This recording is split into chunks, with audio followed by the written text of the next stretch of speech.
नमस्कार दोस्तों, स्वागत है आपका। जैसा कि आपने थंबनेल में देखा, आज हम बात करेंगे राजस्थान की खनिज संपदा के बारे में। कौन कौन से प्रमुख खनिज हैं, उनको हम ट्रिक्स और मैप की सहायता से पूरी जानकारी के साथ उनको पढ़ेंगे। कुछ ट्रिक्स बनाई है मैंने, आप वीडियो देखें और बताएं कि आपको ट्रिक्स कितना काम में आ रही है।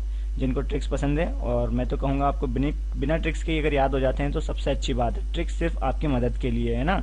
अगर आप बिना ट्रिक के भी अगर याद कर लेते तो बहुत अच्छी बात है, क्योंकि ट्रिक कभी कभी भूल भी जाते हैं अपन, है ना। ट्रिक टाइम पर याद भी नहीं आती है, तो बिना ट्रिक के ही इसको याद करें और साथ में नोट्स बनाने की कोशिश करें। इससे पहले मैंने दोस्तों राजस्थान के खनिज के 2 वीडियोस अपलोड किए थे क्विज वाले।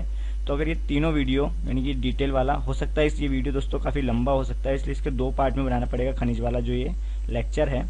तो ये जो वीडियोस हैं, एक तो क्विज वाले वीडियोस और ये जो लेक्चर वाले वीडियोस, अगर आप ये देख लेंगे तो आपका राजस्थान का जो खनिज का टॉपिक है वो काफ़ी अच्छे से क्लियर हो जाएगा। ठीक है, और आपको दोस्तों बुक से भी पढ़ना पड़ेगा ये, क्योंकि खनिज है तो इसके काफ़ी टफ है मतलब ये टॉपिक।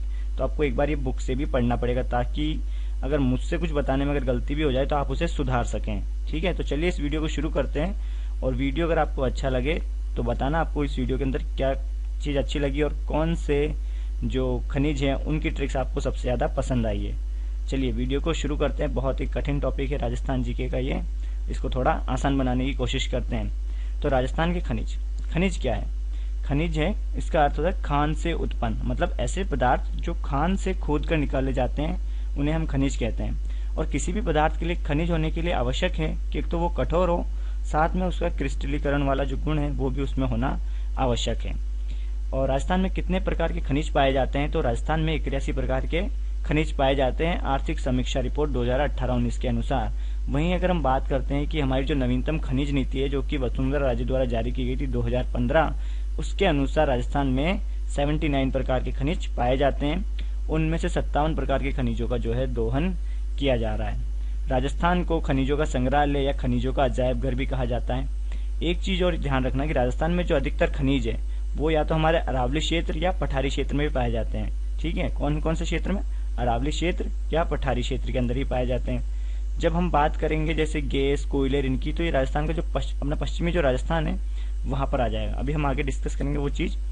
तो राजस्थान को क्या कहा जाता है? खनिजों का अजायब घर। वहीं भारत के अंदर जो खनिजों का अजायब कहलाता है वो कहलाता है दोस्तों झारखंड में स्थित छोटा नागपुर का पठार है ना, उसे हम खनिजों का अजायब घर कहते हैं। देश की कुल खनिज संपदा का लगभग 22% जो है वो राजस्थान के अंदर पाया जाता है। कितना? 22% पाया जाता है। खनिज भंडार की दृष्टि से हम बात करें तो पहले स्थान पर तो झारखंड आता है और दूसरे स्थान पर हमारा राजस्थान आता है। खनिज भंडारों की दृष्टि से राजस्थान कौन से स्थान पर है? दूसरे स्थान पर है। राजस्थान की पहली खनिज नीति 1978 में मुख्यमंत्री भैरव सिंह शेखावत द्वारा जारी की गई थी। तो पहली खनिज नीति कब आई थी? 1978 में। उसके बाद 1991, 94, फिर 11 के अंदर। ठीक, और नवीनतम जो हमारी खनिज नीति है वो 2015 के अंदर जारी की गई थी वसुंधरा राजे जी के द्वारा। अब हमारे देखते हैं एकाधिकार खनिज वाले, मतलब जिन पे मोस्टली जो है राजस्थान के अंदर ही पाए जाते हैं। एक तरीके से लगभग 90% से भी ज्यादा जो राजस्थान में ही उत्पादित किए जाते हैं। तो वो कौन कौन से खनिज है? जैसे जास्पर, वोलेस्टोनाइट, गार्नेट, गिया पत्थर, फेल्सपार, एस्बेस्टॉस, गार्नेट आदि जो सब है ना, राजस्थान में लगभग 90% से भी ज्यादा पाए जाते हैं। तो इन पर राजस्थान का एकमात्र अधिकार है, जिसमें जास्पर और वोलेस्टोनाइट ये जो शुरुआत में दिख रहे हैं ना दो, ये तो लगभग 100% राजस्थान में पाए जाते हैं। ठीक है, स्क्रीनशॉट आप साथ में लेते हुए चलो आगे बढ़ते हैं हम। नागौर जिले को धातु नगर के नाम से जाना जाता है। धातु नगर किसे कहा जाता है? नागौर जिले को। एशिया की सबसे बड़ी टंगस्टन की खान देगाना के भाखरी गांव में स्थित है, जो कि नागौर जिले के अंदर आता है। और एक विजन 2020 नामक योजना शुरू की गई थी खनिज विभाग द्वारा खनन क्षेत्र के विकास हेतु का 15 अगस्त 1999 को। ठीक है, आगे बढ़ते हैं हम। अब खनिज के लिए जो उत्तरदायी संस्था है उसके बारे में हम बात करते हैं। तो राजस्थान राज्य खनिज विकास निगम, ठीक है, और है एक है राजस्थान राज्य खान एवं खनिज लिमिटेड। तो इनके बारे में हम पढ़ते हैं।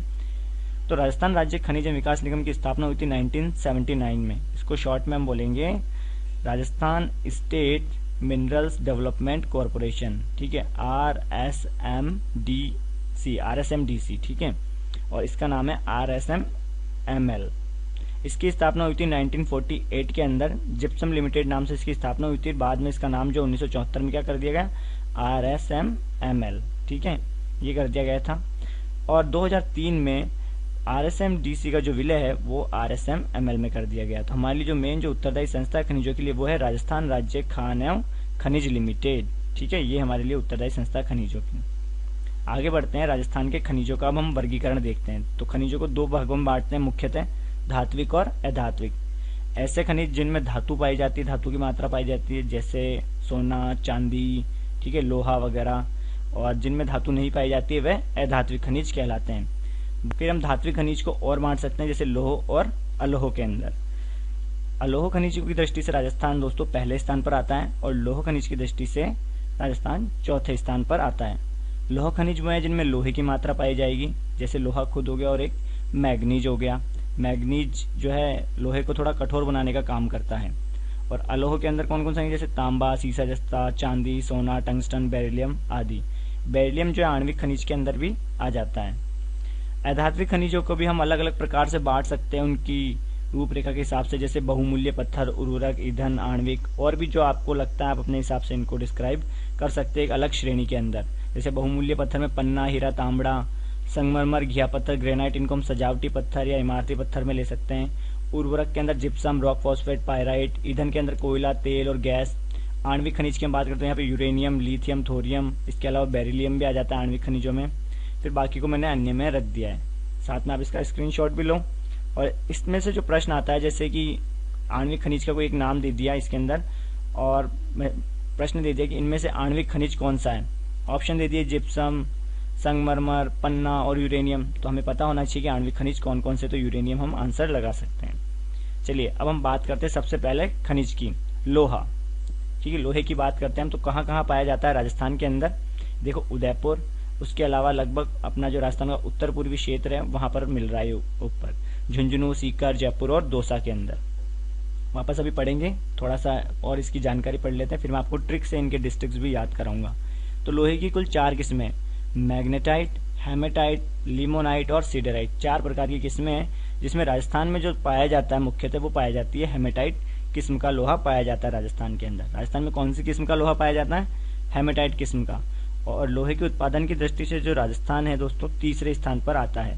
पहले स्थान पर आता है झारखंड, दूसरे स्थान पर उड़ीसा और तीसरे स्थान पर आता है राजस्थान। और 2 प्रसिद्ध खाने को नाम मैं बता रहा हूँ आपको लोहे की, जैसे सिंह भूमि जो है वो झारखंड के अंदर लोहे की प्रसिद्ध खान है और उड़ीसा के अंदर मयूरभंज जो है लोहे की प्रसिद्ध खान है। अब इनके हम कुछ क्षेत्र ध्यान रख लेते हैं। देखो जिले तो आपको पता चल ही गए होंगे कौन कौन से, उदयपुर, झुंझुनू, सीकर, जयपुर और दौसा। अब यहाँ पर हमको क्षेत्र याद करने, यहाँ पर जहाँ पर हमको लोहा मिलता है। तो झुंझुनू के अंदर है डाबला सिंगाना जहाँ लोहा मिलता है, एक है खेतड़ी सिंगाना, वो भी झुंझुनू में लेकिन वो तांबे से संबंधित है। ठीक है, डाबला सिंगाना जो है लोहे से संबंधित है। उसके अलावा नीम का थाना का आता है, सीकर के अंदर आता है। मोरिजा बनेल जयपुर के अंदर है जहाँ से सर्वाधिक लोहे का उत्पादन किया जाता है। सर्वाधिक जो भंडार है वो नाथारा की पाल उदयपुर के अंदर है ना, और लोहे का जो सर्वाधिक उत्पादन होता है वो मोरिजा बनेल जो कि जयपुर के अंदर स्थित है, चौमू में। उसके अलावा नीमला, रायसेला, दौसा के अंदर, और नाथारा की पाल और थुरुंडूर क्षेत्र जो है उदयपुर के अंदर है। तो ये हमें क्षेत्र भी ध्यान रखना। डाबला सिंगाना कहाँ आता है, झुंझुनू के अंदर। नीम का थाना कहाँ आता है, सीकर जिले के अंदर। मोरिजा बनेल कहाँ आता है, जयपुर के अंदर। नीमला, रायसेला कहाँ आता है, दौसा के अंदर। और नाथारा की पाल और थुरुंडूर क्षेत्र कहाँ आता है, उदयपुर के अंदर। ठीक है, यहाँ पर ये ध्यान रखनी है। अब ट्रिक देख लो, एक बार पहले मैं ट्रिक हटा देता हूँ वापस से। ट्रिक कैसे कनेक्ट करेंगे अपन, देखो यहाँ पे लोहा वर्ड आ रहा है ना, लोहे को हम अगर उल्टा कर दें वर्ड तो क्या वर्ड बनेगा, एक हलो। तो मैं फोन लगा रहा हूँ किसको, जीजू को।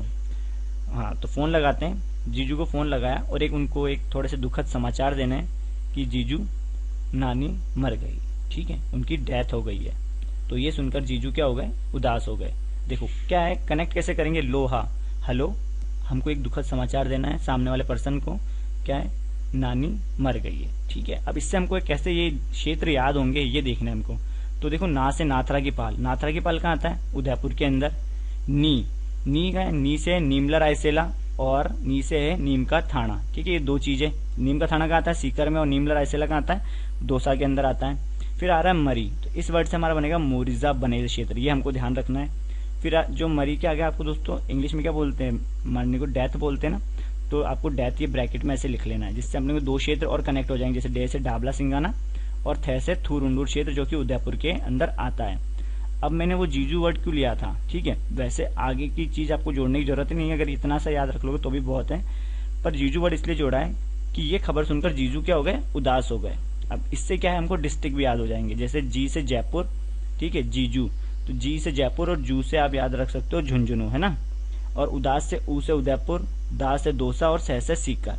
वैसे डिस्ट्रिक्ट याद करने की जरूरत नहीं है ट्रिक के अंदर, क्योंकि आपको पता है नीम का दाना सीकर में आता है, डाबला सिंगला झुंझुनू, नीमला रायसेला दौसा, नाथर की पाल और थुरुंडूर क्षेत्र उदयपुर और मोरिजा बनेल जो है जयपुर में आता है। लेकिन फिर भी ये सेंटेंस जो है कनेक्ट हो जाएगा कि जीजू नानी मर गई है, ठीक है। तो ये सुनकर, ये जो न्यूज सुनकर क्या जीजू उदास हो गए। ठीक है दोस्तों, तो आगे बढ़ते हैं। आई होप आपको ट्रिक पसंद आई हो। और एक यहाँ पर ध्यान रख लेना कि पहला जो लोहा अयस्क परिष्करण संयंत्र है वो भीलवाड़ा के अंदर स्थापित किया गया है। वो किसके द्वारा, जिंदल सॉल्ट लिमिटेड के द्वारा भीलवाड़ा के अंदर स्थापित किया गया। अब बढ़ते हैं, हम तांबे की बात करते हैं आगे। तो तांबे के जो सर्वाधिक भंडार है भारत में वो राजस्थान के अंदर पाए जाते हैं। और उत्पादन की दृष्टि से जो है मध्य प्रदेश और झारखंड के बाद राजस्थान तीसरे स्थान पर आता है ना, तांबे के अंदर। और भारत का सबसे बड़ा जो तांबा गलाने का संयंत्र है वो खेतड़ी झुंझुनू के अंदर स्थित है। हिंदुस्तान कॉपर लिमिटेड का कारखाना है खेतड़ी झुंझुनू में, जहां तांबा गलाया जाता है। और इसे अमेरिका की सहायता से स्थापित किया गया है। कहाँ कहाँ पाया जाता है तांबा, देखो सर्वाधिक भंडार कहाँ पाए जाते हैं, राजस्थान में। कौन से स्थान पर आता है, राजस्थान उत्पादन की दृष्टि से तीसरे स्थान पर। तांबा गलाने का संयंत्र हिंदुस्तान कॉपर लिमिटेड का स्थित है, खेतड़ी झुंझुनू में स्थित है। सर्वाधिक तांबा भी हमको खेतड़ी झुंझुनू के अंदर ही मिलता है। सर्वाधिक तांबा कहाँ मिलता है, झुंझुनू में, इसलिए इसको तांबा जिला भी कहा जाता है झुंझुनू को। अब जिले देख लेते कहाँ कहाँ है, सीकर, झुंझुनू, अलवर, भीलवाड़ा और उदयपुर के अंदर तांबा मुख्यतः पाया जाता है। अब हमको इनके क्षेत्र ध्यान रखने हैं। खेतड़ी सिंगाना कहाँ आता है, झुंझुनू के अंदर। डाबला सिंगाना किससे संबंधित है, लोहे से संबंधित है और वो भी झुंझुनू में आता है, यहाँ पर ध्यान रखना। खुदरीबा अलवर के अंदर आता है। खुदरीबा किससे संबंधित है, तांबे से संबंधित है। बन्नी वालों की ढाणी सीकर, पूर्व क्षेत्र भीलवाड़ा में, जो कि किससे संबंधित है, तांबे से संबंधित है। और उदयपुर के अंदर अंजनी, सलम्बूर, रेलमगरा। इसके अलावा भी और भी क्षेत्र है जहाँ तांबा पाया गया है, लेकिन जो मुख्य जो है क्षेत्र हैं, मुख्य जो जिले हैं जहाँ से हमको परीक्षा में प्रश्न आते हैं, वो मैं आपको इस वीडियो के अंदर बता रहा हूँ, ठीक है। तो बुक से भी आपको एक बार ये चैप्टर बहुत अच्छे से पढ़ना पड़ेगा, क्योंकि थोड़ा सा टफ चैप्टर है दोस्तों ये। तो अब यहाँ और इसकी जो बातें हैं वो हम पढ़ लेते हैं। तांबे से सह उत्पाद के रूप में दोस्तों सल्फ्यूरिक एसिड प्राप्त होता है, ठीक है। और उससे क्या बनाया जाता है, सुपर फॉस्फेट खाद बनाई जाती है। तांबे से प्राप्त सल्फ्यूरिक एसिड से क्या बनाया जाता है, खाद बनाई जाती है। और झुंझुनू को हम तांबा जिला कहते हैं, क्योंकि सर्वाधिक तांबा जो है झुंझुनू के अंदर पाया जाता है। और गणेश्वर सभ्यता जो कि सीकर के अंदर स्थित है, इसको ताम्र सभ्यता की जननी कहा जाता है। प्राचीन काल के अंदर जो आहड़ सभ्यता उदयपुर के अंदर, उसको ताम्र नगरी के नाम से जाना जाता था। अब हम इसको ट्रिक को दोस्तों कुछ क्षेत्रों से याद कर लेते हैं। देखो ट्रिक क्या, आरएस बनाबनी ने खेत खोदा। अब हमको ये याद कैसे आएगी, तो तांबा जो वर्ड है इसको भी हम उल्टा कर देते हैं। जैसे लोहे को करा था ना हलो, तो तांबा में आ रहा बाता, तो बातों ही बातों में बना बनी ने खेत खोद दिया। बना बनी मतलब बीन बीननी, है ना। तो बना बनी ने खेत खोद दिया बातों ही बातों में, बाता, है ना। तो और वो बना बनी क्या थे, आरएस है, दोनों आरएस है, ठीक है, बना बनी। तो आरएस से हमको देखो तीन तो ये क्षेत्र याद होते हैं, रेल मगरा, अंजनी और सलम्बूर, ठीक है, RAS। अगर ये क्षेत्र नहीं भी होते हैं तो कोई दिक्कत नहीं, जिला याद रखना उदयपुर। इसके बाद बना बनी ने खेत को, तो ये तो हमको ध्यान रखना ही है। तो बना से आ जाता है बनेड़ा क्षेत्र, पूर्व बनेड़ा क्षेत्र जो कि भीलवाड़ा में। बनी से आ जाएगा बन्नी वालों की ढाणी जो कि सीकर में, ने को हम थोड़ा सा साइलेंट कर देते हैं। और खेत से आ जाएगा खेतड़ी सिंगाना जो कि झुंझुनू के अंदर स्थित है। और खोदा से आ जाएगा खोदरीवा जो कि अलवर के अंदर स्थित है। तो क्या ट्रिक है, तांबे को अपने को उल्टा पढ़ना है। बातों बातों में क्या है, बना बनी ने खेत खोद दिया, RS बना बनी ने खेत खोद दिया। तो इससे हमको ये क्षेत्र भी याद आ जाएंगे। बन्नी वालों की ढाणी कहाँ है, सीकर। पूर्व बनेड़ा क्षेत्र कहाँ आता है, भीलवाड़ा। खेतड़ी सिंगाना झुंझुनू। खोदरीवा कहाँ आता है, अलवर। और जो प्रसिद्ध क्षेत्र हैं या खाने जो है अंजनी, सलम्बूर और रेलमगरा जो कि उदयपुर के अंदर स्थित है। तो ट्रिक कैसी लगी दोस्तों बताना जरूर। अब हम बात करते हैं सीसा और जस्ता की, यानी कि जुड़वा खनिज के बारे में हम बात करेंगे। तो इन्हें जुड़वा खनिज भी कहा जाता है और इनका जो मुख्य अयस्क है उसको गेलेना के नाम से जाना जाता है। काफी बार परीक्षा में ये प्रश्न पूछा जाता है। अब जस्ता गलाने का जो संयंत्र है, एक तो स्थित है देबारी उदयपुर के अंदर और एक स्थित है चंदेरिया चित्तौड़गढ़ के अंदर, ठीक है। और जो देबारी उदयपुर वाला है वो तो वर्तमान में बंद हो चुका है, जस्ता गलाने का संयंत्र। अभी जो चल रहा है वो है सुपर जिंक स्मेल्टर, जो कि एशिया का सबसे बड़ा जस्ता गलाने का संयंत्र है, जो कि कहाँ स्थित है, चंदेरिया चित्तौड़गढ़ में, जो कि ब्रिटेन की सहायता से स्थापित किया गया है। तो सुपर जिंक स्मेल्टर कहाँ है, चंदेरिया चित्तौड़गढ़ में। एक पॉइंट ध्यान रखना, एक तो ये साथ में निकलते हैं सीसा और जस्ता, इसलिए इनको जुड़वा खनिज कहते हैं। और इनके साथ मुख्यतः जो है चांदी भी निकलती है, यहाँ पर ये चीज हमको ध्यान रखनी है। जस्ता गलाने का संयंत्र कौन सा है, देबारी और super zinc smelter Chanderiya Chittorgarh. Debari वाला बंद हो चुका है, ठीक है। तो अभी जो चालू है वो सुपर जिंक स्मेल्टर जो कि चंदेरिया चित्तौड़गढ़ में स्थित है। और राज्य में सीसा गलाने का संयंत्र नहीं है। जस्ता गलाने के तो हैं जो कि आप देख रहे हैं, सीसा गलाने का संयंत्र नहीं है। तो सीसा गलाने के लिए जो है मुख्यतः बिहार में भेजा जाता है राजस्थान से। अब हम इसके क्षेत्र ध्यान रख लेते हैं और जिले कौन कौन से हैं। देखो सीसा जस्ता कहाँ पाया जाता है, अलवर, सवाई माधोपुर, भीलवाड़ा, राजसमंद और उदयपुर। कहाँ कहाँ, अलवर, सवाई माधोपुर, भीलवाड़ा, राजसमंद और उदयपुर में सीसा और जस्ता पाया जाता है। अब इनके क्षेत्र हमको देखने, राजपुर दरीबा कहाँ आता है, राजसमंद। देखो इसमें राजवर्ड आ रहा है ना, तो ये राजपुर दरीबा यहाँ से ध्यान रखना राजसमंद के अंदर स्थित है। और किससे संबंधित है, सीसा और जस्ता से संबंधित है राजपुर दरीबा। गुड़ा किशोरीदास अलवर के अंदर आता है जो कि सीसा और जस्ता से संबंधित क्षेत्र है। रामपुरा आगुचा भीलवाड़ा में आता है। जावर जहां से सर्वाधिक सीसा और जस्ता मिलता है, सीसा और जस्ता की सबसे बड़ी जो खान है या फिर चांदी की सबसे बड़ी जो खान है वो जावर उदयपुर के अंदर स्थित है। चौथ का बरवाड़ा सवाई माधोपुर। रामपुर आगुचा कहाँ आता है, भीलवाड़ा। राजपुर दरीबा कहाँ आता है, राजसमंद। जावर कहाँ आता है, उदयपुर। गुड़ा किशोरीदास कहाँ आता है, अलवर। चौथ का बरवाड़ा कहाँ आता है, सवाई माधोपुर। और ये सभी जो क्षेत्र हैं, ये खनन क्षेत्र जो है किससे संबंधित है, सीसा और जस्ता से। और यहाँ पर चांदी भी आप साथ में याद करते हो चलो, जहां जहां सीसा जस्ता निकल रहा मुख्यतः वहां से भी चांदी भी निकलती है। तो अब इनकी ट्रिक से हम इनको क्षेत्र को याद कर लेंगे अभी। तो जावर में कुछ दोस्तों प्रसिद्ध खनन क्षेत्र है वो हमको ध्यान रखना है, ठीक है, क्योंकि सर्वाधिक सीसा और जस्ता कहाँ से मिलता है हमको, जावर उदयपुर से। तो यहाँ पे प्रसिद्ध खनन क्षेत्र जो है वो है मोचिया मंगरा और बरोड़ मगरा और जावरमाला। ये तीन याद हो तो भी ठीक है, कोई बात नहीं तो इधर के जो ये नाम है ना, रामपुर आगुचा, राजपुर दरीबा, जावर, चौथ का बरवाड़ा, गुड़ा किशोरीदास, ये तो हमको याद करने ही है क्योंकि परीक्षा में प्रश्न जरूर आते हैं, सुमेलित कीजिए सुमेलित कीजिए। तो हमको सुमेलित करना पड़ता है, यहाँ बहुत प्रश्न आते हैं। आप क्विज वाला वीडियो देखोगे तो वहां से आपको बहुत अच्छे से चैप्टर क्लियर हो जाएगा। सीता ने राजा राम को वर चुना, ये हमारी ट्रिक है। तो देखो सीसा और जस्ता, तो सीसा से मैंने सी वर्ड उठाया और जस्ता से ता वर्ड उठाया, तो सीता, सीसा और जस्ता, यहाँ से ध्यान रखना। अब जब भी सीता जी का नाम लेते हैं तो हम अयोध्या के राजा राम भी नाम याद साथ में लेते हैं, सीताराम है ना, एक साथ एक ही नाम चलता है, सीताराम। तो सीता ने अयोध्या के राजा राम को वर चुना, इसको और शॉर्ट में लिख रखा है, सीता ने राजा राम को वर चुना। जैसे सीसा जस्ता का आपको क्षेत्र याद करने हो तो क्या ट्रिक है, सीता ने राजा राम को वर चुना। अब इससे हमको कैसे याद आएगा, देखो सीता से तो सीसा जस्ता हो गया, राजा से राजपुर दरीबा क्षेत्र जो कि राजसमंद के अंदर स्थित है, राम से आएगा रामपुरा आगुचा जो कि भीलवाड़ा के अंदर स्थित है, वर से आएगा जावर जो कि उदयपुर के अंदर स्थित है, और चुना से आ जाएगा चौथ का बरवाड़ा। ठीक है, ये चार प्रमुख जिले हैं। गुड़ा किशोरीदास आपको अलग से याद करना पड़ेगा क्योंकि ये भी एग्जाम में पूछा गया है। तो चौथ का बरवाड़ा, रामपुरा आगुचा, राजपुर दरीबा और जावर, ये इस ट्रिक के अंदर शामिल है। तो ट्रिक कैसी लग रही है दोस्तों आपको वीडियो में कमेंट करके जरूर बताना। सीता ने राजा राम को वर चुना। एक यहाँ पर नोट कर लें, देखो चांदी तो इसके साथ निकल जाती है इसके उत्पाद के रूप में साथ में, लेकिन इसके कुछ उप उत्पाद भी हैं जो इसके साथ निकलते हैं और यहाँ से भी परीक्षा में प्रश्न आता है। तो वो है कैडमियम, कोबाल्ट और सल्फ्यूरिक एसिड, ये इसके उप उत्पाद के रूप में इसके साथ निकलते हैं। चांदी की बात करते हैं तो चांदी वहीं पाई जाती है मुख्यतः जहां सीसा जस्ता। तो क्षेत्र वही है रामपुरा आगुचा, राजपुर दरीबा और जावर। ठीक है, इसकी जो मुख्य बातें हैं वो हम पढ़ लेते हैं। मुख्य इसका है अग्रेंटाइट, चांदी का मुख्य है। और चांदी जो है विद्युत की सर्वोत्तम सुचालक होती है। विद्युत की सर्वोत्तम सुचालक कौन होती है, चांदी। और देश में चांदी की सबसे बड़ी खान जावर उदयपुर के अंदर स्थित है और उत्पादन के मामले में देश में इसका पहला स्थान है चांदी के अंदर। और विश्व में बात करें तो सर्वाधिक उत्पादन मैक्सिको के अंदर होता है चांदी का। चलिए आगे बढ़ते हैं और बात करते हैं टंगस्टन की। टंगस्टन का मुख्य एस्क है वुल्फ्रेमाइट और कुछ अन्य एस्क भी हैं, लेकिन हमको जो वुल्फ्रेमाइट है वो जरूरी है, वो याद रखना है, वो एग्जाम में पूछा जाता है। तो टंगस्टन का मुख्य एस्क कौन सा है, वुल्फ्रेमाइट। इसके अलावा हुब्रेनाइट, शोलाइट, फर्बराइट ये भी हैं। और जो बल्ब होता है ना दोस्तों, तो बल्ब का जो फिलामेंट बना होता है वो टंगस्टन का बना होता है, क्योंकि एक तो ये उच्च गलनांक की धातु है, तो मतलब जब बहुत ज्यादा तापमान होता है तभी गलता है। तो बिजली के बल्ब में इसका प्रयोग किया जाता है टंगस्टन का। और इसके उत्पादन में राजस्थान पहले स्थान पर आता है। भारत की सबसे बड़ी जो टंगस्टन की खान है वो नागौर के अंदर डेगाना के भाकरी गांव में रेवत पहाड़ी पर स्थित है दोस्तों। टंगस्टन की सबसे बड़ी खान कहाँ है, डेगाना के अंदर है, भाकरी गांव में कहाँ, रेवत पहाड़ी पर या रेव पहाड़ी पर स्थित है। तो इसके जिले देख लेते हैं कहाँ कहाँ पाया जाता है, नागौर, पाली और सिरोही। तीन ही जिले आराम से याद कर सकते हैं, नागौर, पाली और सिरोही के अंदर टंगस्टन पाया जाता है। और सबसे ज्यादा जो पूछा जाता है वो नागौर का ही आता है। टंगस्टन आए जैसे ही तो डेगाना का नाम जरूर आपको याद रखना है। डेगाना भाकरी जो कि नागौर के अंदर स्थित है, और वालदा आता है, वालदा क्षेत्र एक खनन क्षेत्र टंगस्टन का, वो सिरोही के अंदर स्थित है। अब इसकी हम ट्रिक याद कर लेते हैं, पसीना टंगस्टन। वैसे इससे हटके आप एक ट्रिक और याद कर सकते हो, तो जैसे टंगस्टन तो टन टन, तो टन टन गोपाल हो जाते हैं ना, मतलब किसी के पास पैसे नहीं रहते हैं तो अपन क्या बोलते हैं, टन टन गोपाल है, वही जेब में पैसे नहीं तो टन टन गोपाल है। तो बिना पैसे के व्यक्ति क्या होता है, टन टन गोपाल।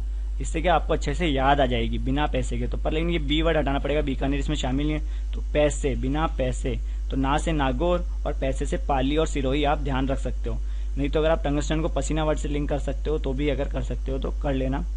और दूसरा जो हमको क्षेत्र है ये कैसे याद कर सकते हैं, डेगाना, भाखरी और वालदा। तो टंगस्टन, टन, तो आदमी टन हो जाता है ना पीने के बाद, ठीक है। क्या होता है, वोडका पीने के बाद आदमी टन हो जाता है। तो वोडका, वो से वालदा और डैश है डेगाना भाखरी, ठीक है। और बिना ट्रिक के भी अगर याद हो जाए तो सबसे अच्छी बात है। डेगाना से प्रश्न जरूर आता है कि डेगाना किससे संबंधित है, किस खनिज से, तो टंगस्टन से संबंधित है। अब बात करते हैं मैग्नीज की। तो मैग्नीज का जो एस्क है वो है साइलोमेलिन, पायरोलुसाइट और ब्रोनाइट। थोड़े से नाम काफी टफ है लेकिन याद करने पड़ेंगे। साइलोमेलिन, पायरोलुसाइट और ब्रोनाइट किस खनिज के अयस्क है, मैग्नीज के अयस्क है। और सर्वाधिक जो मैग्नीज है वो बांसवाड़ा के अंदर पाया जाता है। एक हमें 2 जिले याद रखना है मुख्यतः, एक तो बांसवाड़ा और एक उदयपुर, मैग्नीज से संबंधित, ठीक है। बाकी जिलों में भी पाया जाता है, वो भी हम ट्रिक से देख लेंगे। इसके उत्पादन में मध्य प्रदेश पहले स्थान पर आता है। और राजस्थान में जो मैग्नीज के क्षेत्र जैसे अलवर, सवाई माधोपुर, राजसमंद, उदयपुर, बांसवाड़ा, इसमें से भी हमको 2 ही जिले मुख्यतः ध्यान रखने, वो एक तो बांसवाड़ा में सर्वाधिक मैग्नीज पाया जाता है, उसके अलावा एक उदयपुर, ठीक है। जैसे उदयपुर में स्वरूपपुरा वगैरह जो क्षेत्र है वहां पर पाया जाता है ये। अब इसको ट्रिक से याद कर लो। अपने भारत में यहाँ मैगी कितने की मिलती है, लगभग 10 रुपए की या 11 रुपए की लगभग जो भी मिलती है। तो इसकी ट्रिक क्या है, यूएसए में मैगी 12 रुपए की मिलती है। मैग्नीज है ना, मैग्नीज, तो मैग से मैगी ध्यान रखना है। तो मैगी जैसे ये याद करना हो तो क्या होगा, मैग्नीज में मैगी, मैगी कितने की आती है, 12 रुपए की। यूएसए में मैगी 12 रुपए की आती है। तो यू से उदयपुर, एस से सवाई माधोपुर, एस से जो आ जाएगा अलवर, और फिर मैगी से हमको ध्यान रखना मैग्नीज। और 12 के अंदर 2 जिले मिलेंगे, एक तो बांसवाड़ा और एक राजसमंद। और बिना ट्रिक के हमको क्या ध्यान रखना है, बांसवाड़ा और उदयपुर, ये 2 जिले हमको ध्यान रखने हैं। और कुछ क्षेत्र भी हमको ध्यान रखने बांसवाड़ा के, इनसे बहुत बार प्रश्न आ चुका है, लीलवाणी, तिम्मामोरी और काड़ाकूट, ये तीनों बांसवाड़ा के अंदर स्थित और किससे संबंधित है, मैग्नीज से। तो सुमेलित कीजिए में भी आ जाता है, जैसे मैग्नीज दे दिया, फिर कहीं पर तीसरे या चौथे नंबर पर सामने लीलवाणी या तिम्मामोरी में से किसी का नाम दे देते हैं। तो हमको ध्यान होना चाहिए कि ये जो प्रमुख क्षेत्र है लीलवाणी, तिम्मामोरी, काड़ाकूट, ये किससे संबंधित है, मैग्नीज से संबंधित हैं।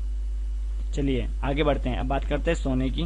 तो सोना इतना ज्यादा तो होता नहीं है वैसे तो, ना के है ही नहीं, लगभग खनन ही चल रहा है एक तरीके से, अभी खोज ही की जा रही है, उत्पादन तो स्टार्ट हुआ नहीं है। वैसे सर्वाधिक जो भंडार पाए गए हैं सोने के वो बांसवाड़ा के अंदर पाए गए हैं। और प्रमुख जो क्षेत्र है वहां पर वो है आनंदपुर भूकिया और जगतपुरा। आनंदपुर भूकिया और जगतपुरा क्षेत्र है बांसवाड़ा का, जहां पर सोना के दोहन का कार्य किया जा रहा है। और यहाँ पर जो खोज की गई थी वो ऑस्ट्रेलियन कंपनी इंडो गोल्ड के द्वारा सोने की खोज की गई थी बांसवाड़ा के अंदर। और दोहन कार्य जो किया जा रहा है वो हिंदुस्तान जिंक लिमिटेड कंपनी के द्वारा किया जा रहा है। भारत में सोने की प्रसिद्ध जो खाने हैं वो कोलार व हट्टी है, जो कि कर्नाटक के अंदर स्थित है। और विश्व में सर्वाधिक उत्पादन चीन में होता है, और विश्व में सर्वाधिक भंडार जो है सोने के वो ऑस्ट्रेलिया के अंदर स्थित हैं। अब बात करते हैं बेरिलियम की, जो कि एक आणविक खनिज है। कहाँ पाया जाता है, तो जयपुर से शुरू करते हैं। जयपुर के नीचे अजमेर, अजमेर के नीचे क्या है, भीलवाड़ा, और भीलवाड़ा के नीचे उदयपुर। तो 4 डिस्ट्रिक्ट है बेरिलियम को याद करने को, जयपुर, अजमेर और भीलवाड़ा, उदयपुर। जयपुर से शुरू करो और उदयपुर पे लाकर खत्म कर देते हैं। बेरिलियम ये बिरल नामक खनिज से प्राप्त होता है और इसका उपयोग आणविक रिएक्टरों में मंदक के रूप में लिया जाता है। मतलब न्यूट्रॉन्स की गति जो तेज होती है तो उनको धीरे करने के ये काम में लिया जाता है बेरिलियम। प्रमुख जिले कौन से, जयपुर, अजमेर, भीलवाड़ा और उदयपुर। और हमको क्षेत्र बहुत ज्यादा इंपॉर्टेंट है दोस्तों, इनसे प्रश्न आ चुका है। जैसे बांदर सीधे अजमेर के अंदर बेरिलियम मिलता है, उसके अलावा उदयपुर के चंपागुड़ा और शिकारबाड़ी और जयपुर का गुजरवाड़ा क्षेत्र, यहाँ से बेरिलियम मिलता है। तो ये हमको ध्यान रखने हैं। बांदर सिंदरी कहाँ आता है, अजमेर के अंदर, कौन से खनिज से संबंधित क्षेत्र है, बेरिलियम से। चंपागुड़ा शिकारबाड़ी कहाँ है, उदयपुर में, जहाँ बेरिलियम मिलता है। गुजरवाड़ा जयपुर, जहाँ बेरिलियम मिलता है। ठीक है। और ट्रिक अगर आप ट्रिक से याद करना चाहो तो देखो ट्रिक क्या, बाबूजी बेरे है ना, जो जैसे भाई सीनियर सिटीजन होते हैं ना उनको थोड़ा सा कम सुनाई देने लग जाता है। तो बेरिलियम आ जाए तो बेरा है ना भाई, बहरा, तो बेरे कौन है, भाऊजी। वैसे तो आप नॉर्मल भी याद कर सकते हो तो कर लेना, कोई दिक्कत वाली बात नहीं है इसके अंदर। फिर भी क्या है, याद आ जाएंगे। जैसे बाबूजी बहरे हैं तो बी से हमारे को क्या मिल जाएगा, भीलवाड़ा। ए से अजमेर आ जाएगा, यू से उदयपुर आ जाएगा और जी से जयपुर आ जाएगा और बेरे से बेरिलियम। ठीक है दोस्तों, ये था राजस्थान की खनिज का पहला वीडियो डिटेल्स के साथ। तो दूसरे वीडियो में हम बात करेंगे अधात्विक खनिज के बारे में। ये वीडियो आपको कैसा लगा और ट्रिक्स कैसी लगी है जरूर बताना दोस्तों, कमेंट करके। काफी मेहनत लगी है, बहुत दिन से बनाए वीडियो। सेकंड वीडियो और जल्दी ही अपलोड करूंगा अब इसका सेकंड पार्ट, जिसमें हम अधात्विक खनिजों के बारे में बात करते हैं। जय हिंद, जय भारत।